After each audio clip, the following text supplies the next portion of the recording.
Good morning friends. எல்லாருக்கும் இன்றைக்கி birthday celebrate பண்ணுறவங்க எல்லாத்துக்கும் என்னோடய பிறந்தநாள் வாழ்த்துக்கள். திருமண நாள் கொண்டாடுறோம் எல்லாத்துக்கும் என்னோடய திருமண நாள் வாழ்த்துக்கள். இந்த கோலத்தில் வந்து ஒரு சின்ன ஒரு மிஸ்டேக், ஒரே ஒரு லீஃப் மட்டும் போட மறந்துட்டு அக்செப்ட் பண்ணிக்கோங்க. நீங்கள் அதை விட்டுறாதீங்க, போட்டுருங்க. அந்த ஒரு லீஃப் மட்டும் போட்டு கோலம் போடுங்க, சூப்பராக இருக்கும். இந்த டிசைன் வந்து நம்ம சாரியில் கூட எம்ப்ராய்டிங் போடலாம்.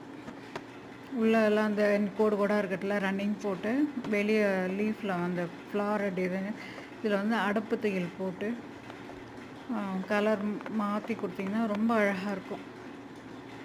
போட்டு பாருங்கள், பார்த்துட்டு சொல்லுங்கள், கமெண்ட் பண்ணுங்கள், சப்ஸ்கிரைப் பண்ணுங்கள், வாட்ச் பண்ணுங்கள்.